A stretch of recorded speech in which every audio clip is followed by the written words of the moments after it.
Arthur McAllister, a septuagenarian with a still upright posture and eyes that gleamed with intelligence, sat in his leather armchair in the luxurious office of his mansion. The room was filled with trophies, diplomas, and photographs that told the story of triumphant love. Born and raised in London, England, Arthur had crossed the Atlantic at a young age, armed with ambition and a sharp business mind. He and his wife, Laura, founded McAllister Constructions, a company that became synonymous with quality and reliability in the United States. On the wall behind his desk, a family photo showed him, Laura, and their 3 children, Andrew, the eldest, serious and introspective, Stephen, the middle child, always charismatic, and Veronica, the youngest, forever adventurous. Laura, the family's backbone, had passed away 5 years ago from a sudden illness. The photo captured a simpler moment when the future seemed promising and the company was in its glory. "Ah, Laura," Arthur murmured, his eyes filling with unshed tears. "You always knew how to keep us all together." Since Laura's death, Andrew, Stephen, and Veronica had taken over the company. The transition had not been smooth. His children, though well-intentioned, were newcomers to the complex world of business, and worse, their personality differences, once charming, were now a hindrance. Andrew entered Arthur's office with a tense expression. "Dad, we need to talk. The company is in trouble. Contracts are falling through, and debts are piling up." Arthur looked at his son. "I warned that we would need to make some strategic changes, but you and your siblings didn't listen." "I tried, Dad, but Stephen wants to expand when we should be consolidating, and Veronica, she's focused on sustainability projects that don't bring immediate returns." Arthur sighed deeply, a mix of disappointment and understanding filling his gaze. "Perhaps I failed to teach you the art of leadership and commitment. Maybe you're too young to bear this burden." Andrew seemed on the verge of arguing, but as he looked at his father's face, a map of wrinkles, each one telling a story of sacrifice and love, he hesitated. "We'll find a way, Dad. We have to." Arthur smiled sadly. "I hope so, Andrew. I really hope so." With a heavy heart, Arthur turned his gaze back to the family photograph. What had happened to the dreams he and Laura had shared? Where had life taken this devastating turn? In that moment, he felt as though the walls of the office, adorned with trophies from a lifetime, were closing in on him, foreshadowing the collapse of a legacy he had built with sweat and love. And for the first time in many years, Arthur McAllister felt powerless. The clock on the kitchen wall read 11:45 a.m. Arthur nervously adjusted the silverware and fine china on the dining table. The house, once filled with life and laughter, now echoed with palpable loneliness. Today was his 85th birthday, and even after all the family and business turmoil, Arthur still held on to a glimmer of hope that his children would show up to celebrate with him.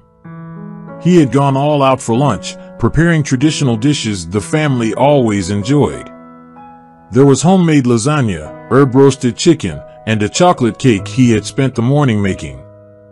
He wore a blue cashmere sweater and khaki pants, wanting to look his best for what he imagined would be a warm family gathering. At 12:15, the doorbell rang, and his heart skipped a beat. Andrew, Stephen, and Veronica entered, each with a detached look as if they were fulfilling an obligation, not celebrating their father's birthday. "Ah, you've come," Arthur said, tears welling up in his eyes, opening his arms for warm hugs.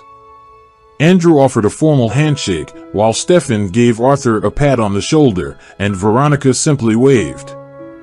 "Well, let's eat then," Arthur suggested, trying to maintain a positive energy. "I've prepared all your favorites." They sat down at the table and started eating, but the atmosphere was heavy. The dining room was filled with the sound of utensils and chewing instead of conversation and laughter. No one looked Arthur in the eye, no one asked how he was or what he had been up to in the past months, and worst of all, no one wished him a happy birthday. "Dad, this lasagna is good," Andrew said, chewing slowly, avoiding eye contact. Arthur forced a smile. Thank you, Andrew. It's your mother's recipe. More silence. The food continued to be mechanically consumed. Arthur couldn't take it anymore. You do know what today is, right? Veronica finally spoke. Of course, Dad, we know, but we have a lot of things to do. You know how complicated business has become, Stefan shrugged. Dad, we're adults now. We have our lives. Arthur looked at his children, feeling as though a dagger had been plunged into his heart. Yes, you have your lives, he said softly, and I apparently no longer fit into them. After the uncomfortable meal, Andrew abruptly stood up and announced, Dad, we have something planned for you. Why don't you grab your coat? A glimmer of hope crossed Arthur's aged face. Perhaps his children had planned a pleasant surprise after all. Really? Should I dress up for something special? He asked, reaching for his best coat hanging in the entryway. No need for anything special. Come on, everyone, in the car, Stefan replied, looking anxious. The ride was silent. Arthur looked out the car window, trying to guess where they were going. Maybe a fine restaurant, or perhaps a gathering with old friends. He attempted to start a conversation several times, but each attempt died in the palpable indifference filling the vehicle. Finally, the car stopped in front of a red brick building. Pine Grove Senior Living read the sign. Arthur's stomach sank. What are we doing here? He asked, his voice wavering between confusion and fear. Veronica was the first to speak. Dad, it's for the best. We can't manage both you and the business anymore, and the house, my home. Andrew avoided his father's gaze. We had to sell it, Dad. Debts were piling up. We had no choice. No choice? Incredulity tinged every word. You're abandoning me in a senior home and selling my home, and you say there's no choice? Stefan finally spoke. Dad, it's a good senior home. They'll take good care of you. Before Arthur could respond, the car door opened, and two nurses approached. Mr. Arthur, we're here to assist you with your transition to Pine Grove, one of the nurses said, reaching out to help him out of the car. Arthur glanced at his children one last time, searching for any sign of hesitation, a glimpse of love or remorse. He found not. Yes, you have your lives, he said softly, and I apparently no longer fit into them. Hing. Resigned, he allowed the nurses to lead him inside the building, each step widening the gap between him and the family he had just lost.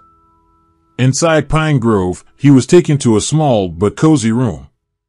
As the nurses left, one of them said, You'll like it here, Mr. Arthur.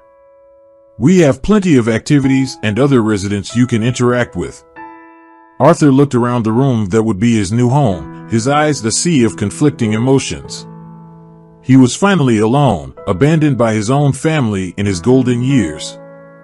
Yet amidst the sadness, a twinge of relief surprised him. Perhaps, just perhaps, this was an opportunity to start something new, to find some form of happiness that had been cruelly denied to him.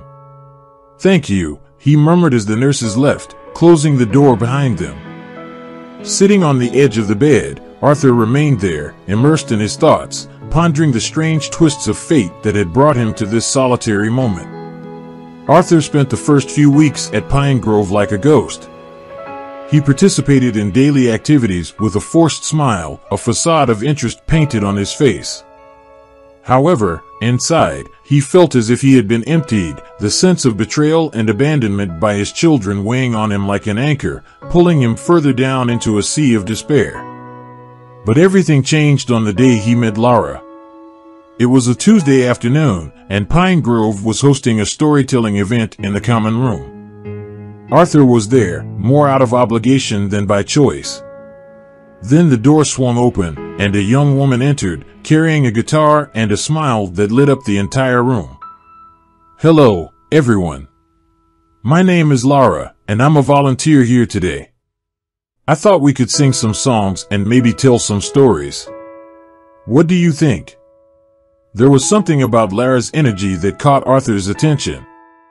For the first time in weeks, he felt a spark of curiosity, a thin thread of interest pulling his attention away from the vortex of his own melancholy.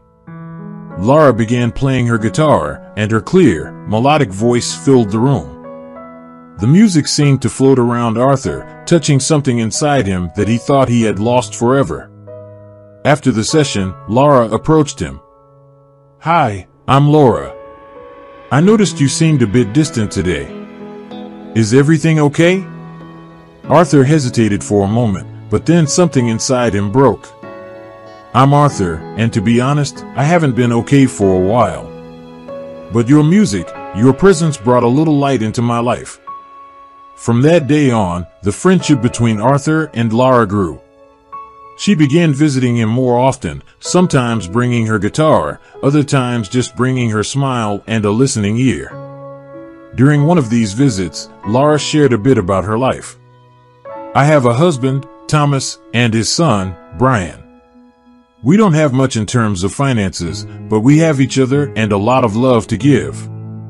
"That sounds wonderful, Laura," Arthur replied. "I'd love to meet your family someday."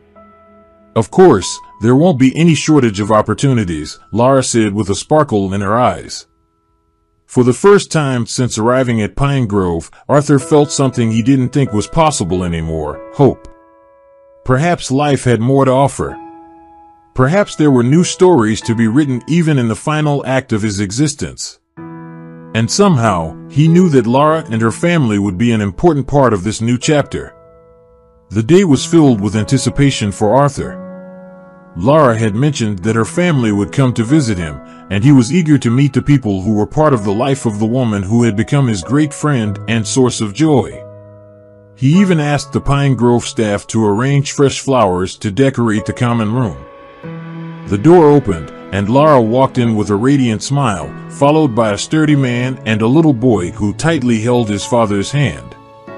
"Arthur, allow me to introduce my husband, Thomas, and my son, Brian," she announced, her eyes gleaming with pride and love. "Pleasure to meet you," Arthur exclaimed, extending his hand to Thomas. "I've heard so many good things about you." "The pleasure is all ours," Thomas replied, shaking Arthur's hand. "Laura speaks highly of you. It's nice to finally put a face to the name." Arthur's gaze then turned to Brian, who seemed a bit shy. The boy stood next to his father, but Arthur couldn't help but notice something unusual. Brian was leaning on crutches, and his feet appeared deformed. "Hello, Brian," Arthur greeted gently, crouching down to be at the boy's eye level. "I'm Arthur. Do you like cars? I have some miniatures in my room." Brian smiled shyly. "Yes, I like cars." Arthur stood up, his eyes meeting Laura's, an inquisitive look passing between them.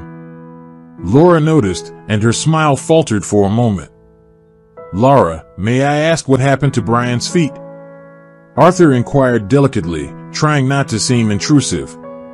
Laura hesitated for a moment, but then took a deep breath. "Brian was born with a bone deformity in his feet. He needs corrective surgery and physical therapy to be able to walk normally. Unfortunately, we don't have the resources to afford the treatment." Tears welled up in Arthur's eyes. He looked at Brian, who was distracted examining the flowers on the table, and then at Thomas, whose face mirrored resignation and silent struggle. "Thank you for being honest, Laura," Arthur murmured. "I am truly touched by your family, and this makes me want to do something." Laura's heart filled with hope and gratitude, but also with a touch of concern. "Arthur, you've already done so much just by being my friend and bringing some light to this place. You don't need to do anything more." But Arthur knew in that moment that he needed to do more, and he would. It was as if all the pieces were falling into place, showing him a path he never expected, but that now seemed so clear. "I insist, Laura, and I have an idea of how I can help," Arthur then asked Laura to sit beside him in the garden of the nursing home. He looked nervous but also determined, holding an envelope in his trembling hands. "Laura, I've thought a lot about what you told me," Arthur began, choosing his words carefully. Brian's situation made me realize that there are things more important than money, things like love, friendship, and, above all, family. Laura looked at him with curiosity and a trace of worry, wondering where this conversation was heading.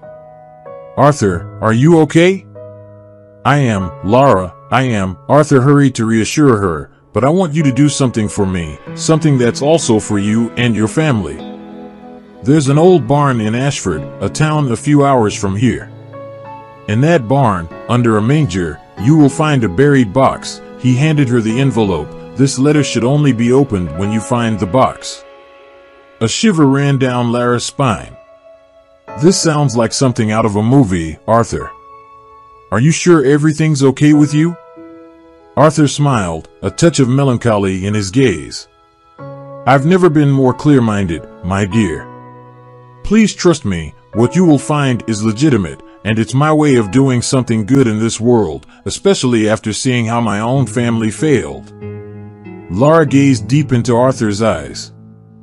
They sparkled with a kind of clarity and purpose she had never seen before, combined with the sincerity in his voice dispelled her doubts.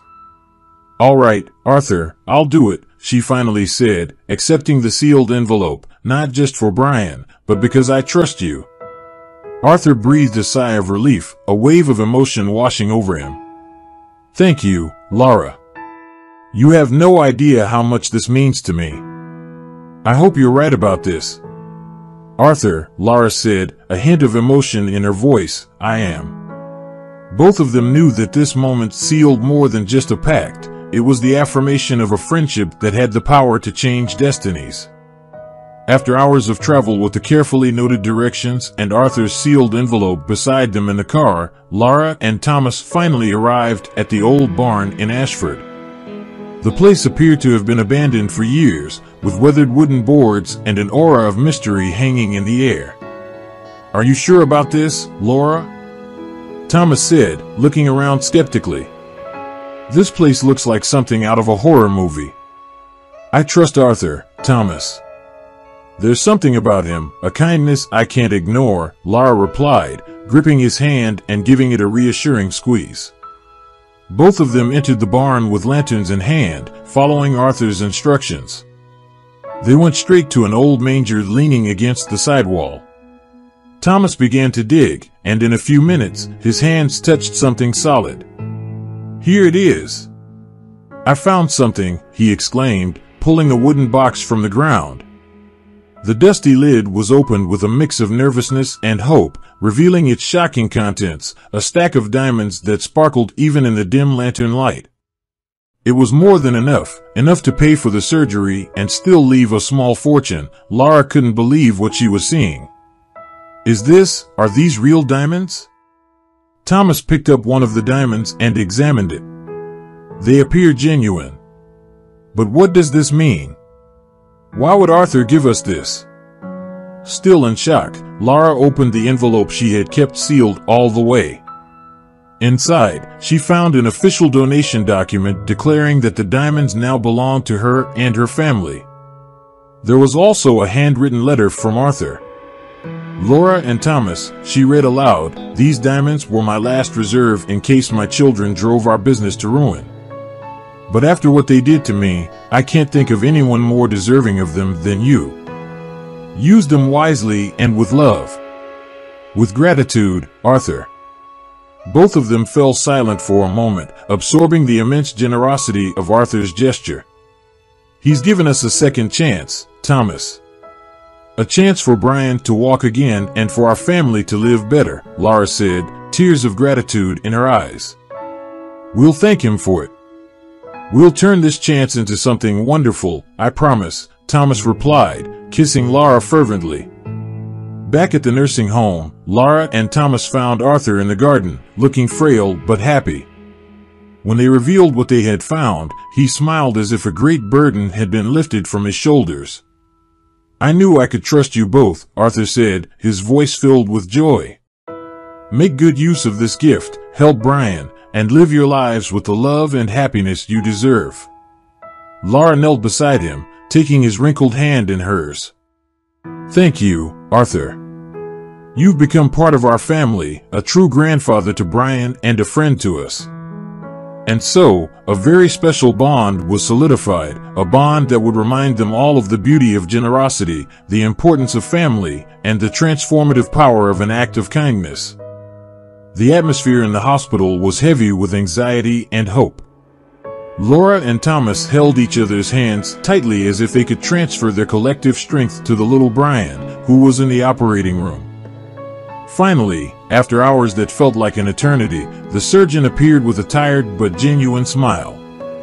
"It went well," he announced, removing his surgical mask. The procedure was a success. With physical therapy and time, Brian should be able to walk again. A cry of joy and tears of happiness escaped from Laura and Thomas. They embraced each other as if they would never let go, grateful for this miracle that had been granted to them. "All of this is thanks to Arthur," Laura said, wiping away tears. "We have to do something for him, something special." The opportunity came in the form of a charming countryside house located just minutes from where they lived.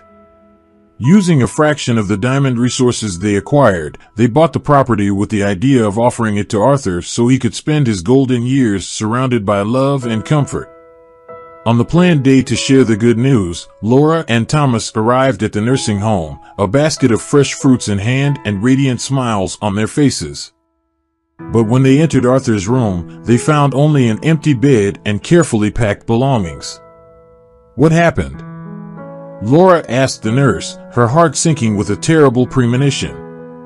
"Oh, you must be friends of Arthur," the nurse said, lowering her head. "I'm sorry to inform you that he passed away last night. It was peaceful, he was asleep." Shock and sadness hit Laura and Thomas like an unrelenting wave.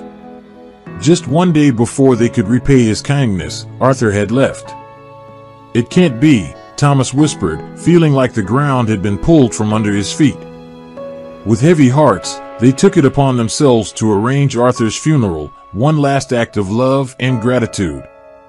They sent invitations to his children, but as expected, none of them showed up. On the day of the funeral, under a gray sky that seemed to share their sorrow, Laura and Thomas, along with some nursing home staff and other residents, bid farewell to Arthur. "He may not have been valued by his own family, but he was part of ours," Laura said, placing a white rose on the casket. "Arthur showed us what it truly means to be generous and loving. He will live on forever in our hearts and in Brian's first steps." Thomas put his arm around her. "We'll give him the legacy he deserves through our family and through the love we share." And so, amid sadness and gratitude, they said goodbye to the man who had changed their lives forever. They couldn't give him the house they had planned, but they offered something that Arthur would value even more, an eternal place in their hearts. A few weeks after Arthur's passing, Andrew, Stefan, and Veronica learned of the inexplicable change in Lara's family fortune. Comments and speculations circulated in the town, and it didn't take long for the pieces of the puzzle to fit together in their selfish minds. "This is outrageous," Andrew exclaimed, slamming the table in his law office. "These diamonds are rightfully ours. He was our father." "Calm down, Andrew," advised Stefan, trying to maintain a composed demeanor, though his gaze betrayed his greed. "Let's get what's rightfully ours." They quickly filed a lawsuit, claiming that Arthur wasn't mentally competent when he made the secret wealth donation. However, the medical reports from the nursing home were unequivocal. Arthur was completely lucid until his final days. "I'm sorry," said the judge, banging the gavel, "but the donation was legally made, and there's no reason to overturn your father's decision. Case closed." Andrew, Stefan, and Veronica left the courtroom defeated, their faces flushed with both humiliation and impotent rage. On the other hand, Lara, Thomas, and Brian thrived. Young Brian not only walked but ran and played like any child his age. They not only kept Arthur's memory alive within their home but also in the community.